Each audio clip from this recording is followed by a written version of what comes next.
Next keynote is about how to keep your users. Being a gamers, I think I want to ask a question. Well, since our major audience are Chinese, so I'm going to ask in Chinese. 大家有没有这种，就是作为玩家来说，有这么一个经历？我下载了一个游戏，突然发现好像很不好玩，我第二天就给卸载了，又占内存又不好玩。那么下面一个演讲呢，就是从游戏设计的角度来讲，如何在第1分钟留住你的用户。Let's welcome the next keynote from Game Design Studio CEO Pascal Luban, and his topic would be how to keep your players after the first minute of gameplay. Welcome, Pascal, sorry, Pascal.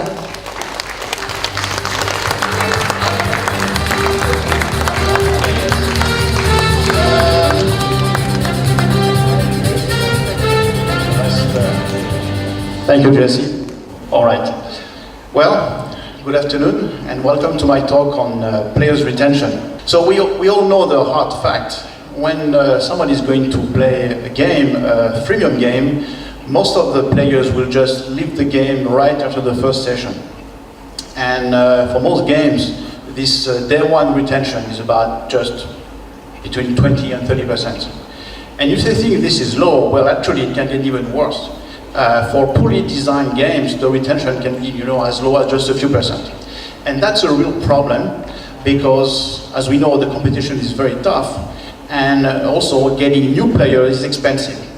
So for us game designers, it has become a key design objective to make sure that the game will be attractive enough to retain players in the very first sessions. And that's what I'm going to talk to you today. And in particular, I'm just going to outline what I believe are the best practices to just do that. I will also briefly introduce myself. So my name is Pascal Luban. I'm a creative director and game designer. I'm freelance. I've also founded the Game Design Studio, which is a company which I use to wrap my business. But basically, just see me, I work as a freelance. So I've been in the business for 21 years now. Of course, at first I worked a lot on home consoles. Those are some of the titles I've been working on. And now, of course, like many of you, I'm working on mobile and Facebook titles. Again, here are some of the games on which I've been working on. Anyway, so before we go on with best practices, I want to talk a bit about players' psychology. It's very important for us game designers to understand players. And as I say, as game designers, we have to put ourselves into the shoes of the players. We have to think as the player. And this is why I'm just going now to briefly put myself into the shoes of somebody who is about to discover a freemium title. So what is this person thinking? Well, first of all, this person is looking for a new experience. That's very important to understand. Why do people decide to download the game and try it? Of course, maybe they saw some ads and some friends told them, well, you should try this game. But the real reason is that something in your title, in your game, attracted them. They're looking for something. They're looking for the thrill of combat. They're looking for the challenge of a puzzle. They're looking for the mystery of a storyline, whatever, Something got them attracted to your title. Then, of course, the player is taking time out of something else. We are all running after time. Time is a precious resource. So the player has little of it. That means he's impatient. Then he knows he's got choices. There are so many games out there. He knows very well that if the game he's currently playing does not fit what he's looking for, he's got alternative. And finally, the last point, he does not feel involved in the game because he has not invested in it. Now that's probably the most important thing to understand. When you buy a game with real money, somehow you feel committed to this game. Even if this game looks too hard or not very interesting, you are still going to play a little bit more just to find out if the game is really worth playing. Maybe you say, well, maybe the game is not interesting now, but later on it will become interesting. So you play longer. But when you have not made this investment, when you have not spent money, you don't have this emotional investment in the game, and that's a key thing to keep in mind. Having said that, Now I'm just going to introduce those best practices. So the best practice number one, get the player into the game as fast as possible. And I will take example to illustrate my point. So the first example I will take is Criminal Case. It's a hidden object games developed and published by Pretty Simple. And the game initially was launched on Facebook, and actually it even became one of the best game at one time. It was the second best played game on Facebook. So how does it look like? I'm just going to show you very briefly the beginning. First screen, it's a splash screen, okay? And second screen, you go immediately into the story. You go immediately into the game. No tutorial, nothing, to introduce. Right away, you are into, the heat of the action. You are into, the murder investigation. So you see, they got the player immediately into what he was looking for. And why is this rule so important? Just because you want to deliver to the player as soon as possible the promise you made to him. Again, remember what I said earlier. People are attracted because they're looking for a certain experience. The later you deliver that, the more chances you have to lose your player. And also, you want the gameplay to kick in as soon as possible. Remember, people play games for the gameplay, not for the storyline or the graphics. Gameplay is at the heart of it. And actually, gameplay is what will get people hooked to your game. So you want them to get into the gameplay as soon as possible. Best practice number two, add simple storytelling. Again, I will take an example. I will use Boom Beach from Supercell.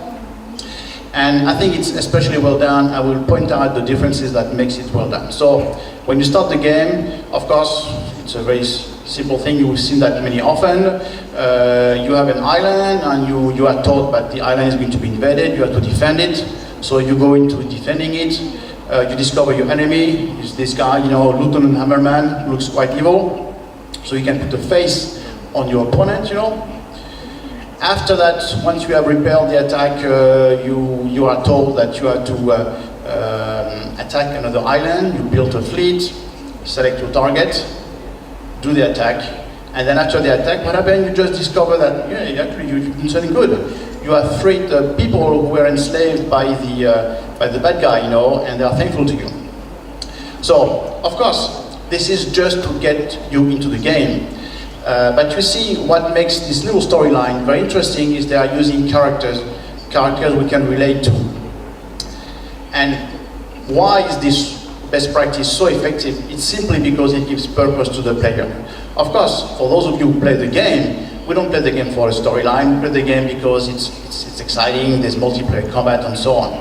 But the storyline is important because until full gameplay kicks in, the storyline, the purpose it gives you is what is going to get you playing at least for 5, 10 minutes, half an hour and so on. Best practice number 3. Get the player to play, not to click his way through the tutorial. We all know this situation. And I'm going again to show you an example of probably one of the best examples I've known of outstanding game start without asking you, to just go through a tutorial. So I will take the example of Real Racing 3, which is, as the name says, it's a racing game published by Electronic Arts. And I'm just going to show you the beginning. When you launch the game, this is what you see. Actually, it's moving. This is just a still picture, but the game, you actually see the race. Of course, it's high quality, it's beautiful, you see exciting cars. And soon enough, you're into the cockpit. So again, this is just moving. You don't play yet, but you are in the middle, of a pack of cars going at high speed. The game tells you how it works, so it's very simple in that case. You've got it tells you how to steer, and then there's another screen that tells you how to change camera, and as soon as you've validated that, immediately you get into the race. So you've got what is called a rolling start, so all the cars are moving at the same speed, and when the green goes light, that's it, the real race is unleashed. And to make it even more exciting, you discover you are playing against other players. So of course, those are just ghosts of other players' performance, but nevertheless, it makes the race much more exciting and you're actually driving the vehicle.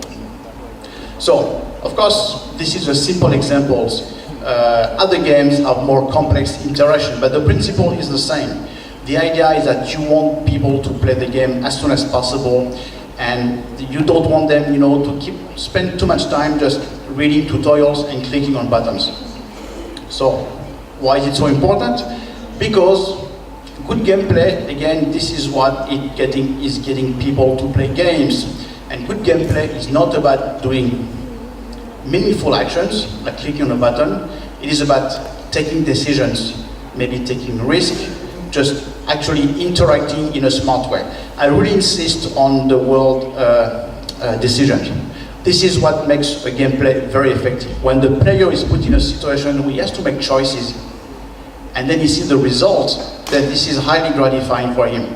And that's the difference between a good gameplay and a not so good gameplay, where basically you do things and nothing special, and no matter what you do, it works, you win, and so on. There's no effect. Best practice number 4, make your game stand out. What I mean by that is that from the very start, you have to show what is unique about your game. I'll take an example again from a Swedish company called Mediocre, and the example is a smash hit. Now here it's even, I showed example earlier on of gameplay screens where the excitement was. Here the excitement begins from the splash screen. I mean, this is what it is. So just by looking at that, immediately look at the graphic quality and look at the atmosphere. It's not just beautiful, it's just eerie, it's magical, it's mysterious. You just want to go there. And of course, as soon as you launch the game, within 1 second, you immediately see the gameplay, which is quite original. Here the idea is just you throw, with a sweep of your finger, you just throw a silver ball and destroy glass items. Gameplay is fun, and it's kind of unique, so immediately you can show people, look at my game, it looks and feels different from anything else. And again, remember what I said earlier when I talked about player psychology, people are looking for specific experiences, and it's possible they are very curious about new ones. It can be anything else, anything. It can be a new theme, new gameplays, new graphic and sound, compelling story, whatever it is. If you offer something which appears differently to players, they will try, because people are attracted by novelties. Best practice number 5. Show the player the scope of the game. What I mean by that is that you want to show the player how big the game is. I'll take 2 examples. The first one is from a mobile game. It's Boom Beach again. So in Boom Beach, if you have access to the construction menu of the game, you can see everything you can build in the game. All the defenses, all the troops, and so on. So of course, at the beginning, almost everything is locked. But you can see that if you reach such level, you can buy the cool gun, and later on you can unlock troops, tanks, and so on. So of course you understand it is going to take you time to reach that, but at least it shows you that if you play the game, if you play long enough, you'll be able to unlock all those stuff. It's like walking into a toy store, seeing all the toys around you. Of course you don't have enough pocket money to buy them all, hopefully. But that's one day I'll be able to buy that, and that. We've all been through that. It's exactly the same mechanism. And I'll take another example from a totally different game. It's World of Tanks. World of Tanks, when you start, sorry, my screenshots are a bit dark. When you start, you get 1 tank from every nation involved in the game. So there are nearly 8 nations, French, Germans, Americans, Chinese, Japanese, and so on. You get 1 free tank, okay? Of course, it's very small, but you soon discover that you can unlock other tanks. And when you go into the details, this is very dark, I'm very sorry, but you can see that for every nation, you've got dozens and dozens of exciting tanks you can to unlock. And this is a very strong motivation, because obviously the tanks which are most appealing, like the fancy Tiger tank and so on, they are much further along the line. But it shows you that if you play the game, you'll be able, to really enjoy yourself. So, again, I'll go a bit fast. So this is an important rule, because it shows the player that if he plays the game long enough, he'll be able to get a lot of things out of it. Best practice number 6, Don't frustrate the player before he has accomplished anything in the game. Now, of course, in freemium games, we often generate revenues by creating frustration for the player. Now, the thing is that you have to resist the temptation of creating too much frustration too early. The rule is to be generous. You know, the idea is that you have to give a lot to the player early on, and later on you make him pay for extra things. So at least that's the way it works in the West. Best practice number 7, don't ask the player to register before he has actually tried the game. Again, at least in the West, most players hate it. First, they want to try the game, and if they like it, yes, they will, enter their email address or give you access to the Facebook account and so on. Of course, there are exceptions, like games that require the player to download a client. I'm almost done. Best practice number 8, don't put forward the shop. That's going to send to the players the wrong message. Either that this is a game where they will need to spend money, people don't say, well, no, I want to play a free game, if I'm going to spend money, I will not play it. Or it could also say that you are just too rapacious, you just want too much revenue. So, just to summarize, here are all the best practices I strongly recommend, and just going through them very quickly. My conclusion here to you is that, of course, all those rules don't necessarily apply to all games. It's up to you designers to make the right selection, but basically those are proven solutions that do work. Thank you very much.